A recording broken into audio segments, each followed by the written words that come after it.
apa pekerjaan yang harus dilakukan sebagai guru profesional itu apa saja gitu, Mas? Contoh detail.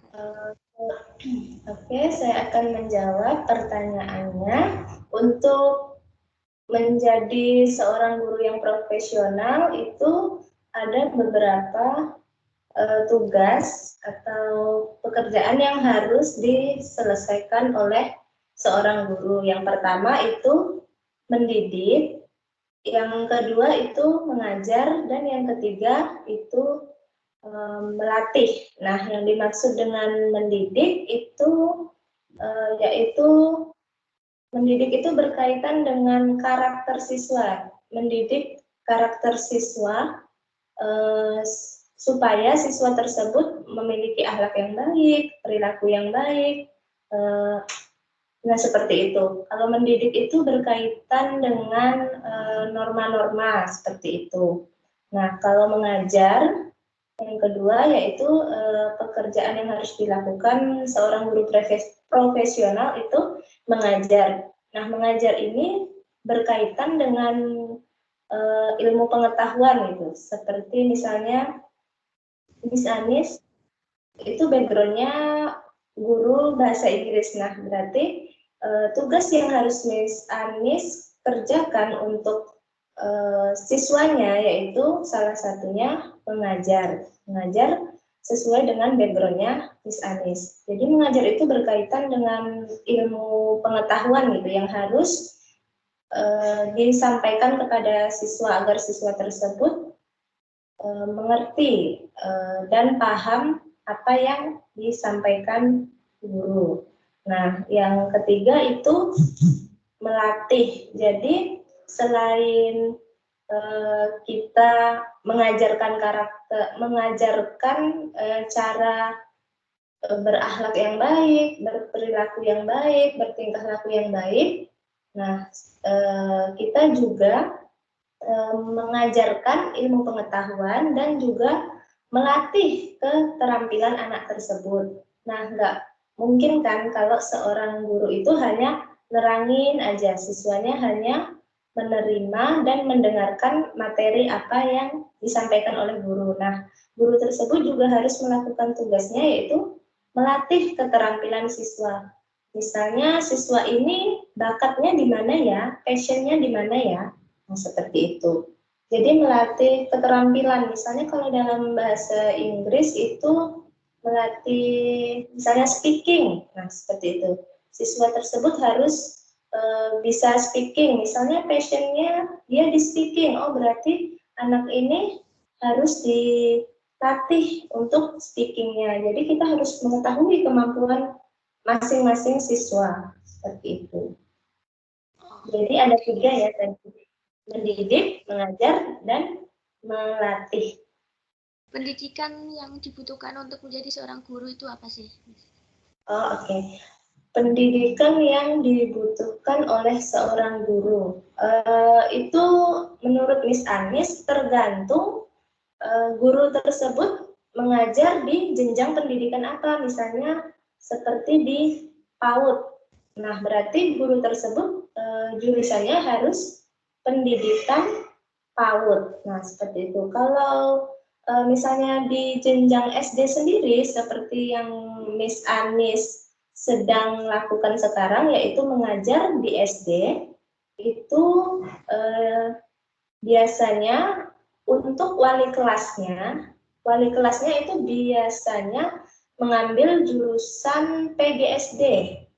PGSD itu misalnya lupa kepanjangannya apa, tapi untuk menjadi wali kelas itu harus jurusannya PGSD.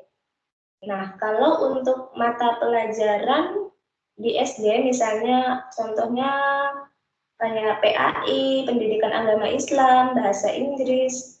Nah, itu tidak harus PGSD tetapi sesuai dengan jurusan. Misalnya kalau guru tersebut mengajar Pendidikan Agama Islam berarti jurusannya harus PAI. Nah, kalau bahasa Inggris jurusannya harus bahasa Inggris.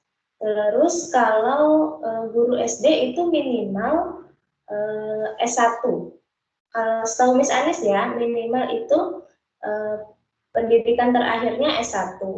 Seperti itu. Nah, kalau beda lagi kalau di jenjang SMP, SMA. Nah, itu biasanya kalau SMP mungkin masih PGSD ya mungkin ya.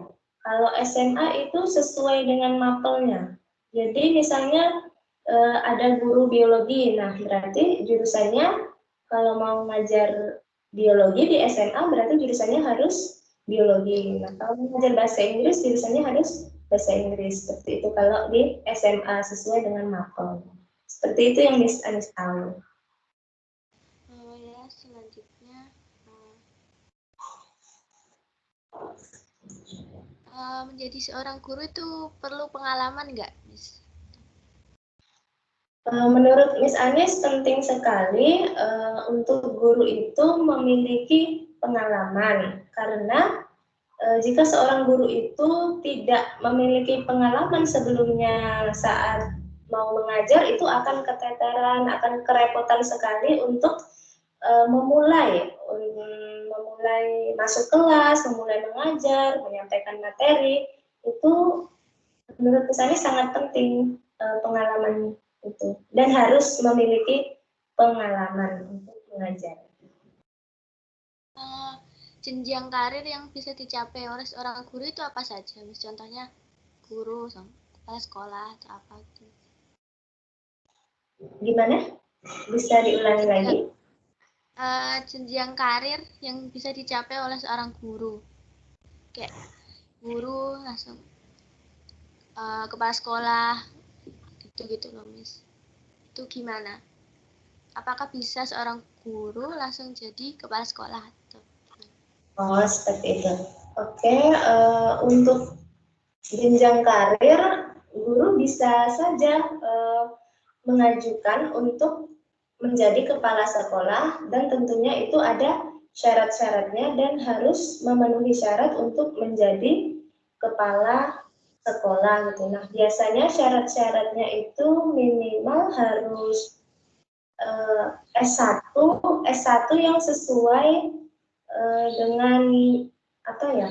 Kayak S1 PGSD gitu. Jadi harus PGSD gitu. Enggak harus sih, cuma ada apa ya? Kayak kualifikasinya tersendiri untuk menjadi kepala sekolah seperti itu. Misalnya harus mengajar selama berapa tahun. Biasanya itu mengajar berapa tahun ya kalau ini kepala sekolah. Biasanya ada kualifikasinya tapi Miss Anis lupa. Salah satunya itu harus mengajar berapa tahun dulu dan tidak bisa hanya mengajar, punya pengalaman mengajar itu 1 tahun itu nggak bisa, at least lebih dari setahun lah. Keuntungannya itu apa sih menjadi seorang guru gitu, Miss? Keuntungan menjadi seorang guru menurut pribadi banyak sekali ya pelajaran-pelajaran yang Miss Anis dapat selama mengajar ini. Contohnya misalnya menertibkan anak-anak misalnya yang lagi ramai di kelas atau yang lagi ribut, terus bisa menjadi apa ya, kayak contoh yang baik buat anak-anaknya bagaimana sih cara melakukan pendekatan terhadap anak misalnya yang tidak mau belajar sama sekali. Misalnya ada anak yang bertingkah laku tidak sopan atau tidak mau mengerjakan tugas di dalam kelas, tidak mau belajar di kelas. Nah, itu ada effort, ada usaha tersendiri buat Miss Anis supaya gimana sih caranya supaya anak itu bisa enjoy di dalam kelas, dia bisa enjoy dalam mengerjakan tugas dan menerima materi yang Miss Anis sampaikan. Nah, itu ada tantangannya sendiri pastinya untuk Miss Anis. Jadi, seperti itu sih bagaimana kita melakukan pendekatan terhadap siswa, bagaimana cara kita berkomunikasi terhadap siswa. Nah, itu salah satunya kan apa ya, kayak tantangan sendiri gitu buat guru. Question number 1. What jobs should be done as a professional teacher? 3 jobs must be done by a teacher, namely educating, teaching, and training. Educating is related to the character of students, so that students have good character and good behavior. Teaching is related to science, conveying material to students. Train student skills according to student expertise. Example of student who can speak English very well must be trained in speaking to develop their abilities. Question number 2. What level of education is required to become a teacher? Education that a teacher is a must-have. Usually, to become an elementary school teacher, you must take a PGSD education, and if you teach subjects such as English, religion, sport, you can major in bachelor degree according to your field. So, the minimum education of a teacher is bachelor degree. Question number 3. Does a teacher need the experience to teach in class? Being a teacher must have experience. If a teacher does not have experience, it will have difficulties when going to class and when delivering material to students. Question number 4. What career path can a teacher achieve? The character ladder of a teacher at the top is the principal. To become a principal, you must meet the specified qualifications such as a minimum of undergraduate education and a minimum of several years of teaching experience to become a school principal. Question number 5. What are the advantages of being a teacher? Lesson learned while becoming a teacher is disciplined students when they're busy can be a good example to students. How to approach children who don't want to learn at all. There is a separate effort for a teacher so that student can be happy in class while doing assignment and receiving the material presented. And also how teacher can communicate with students.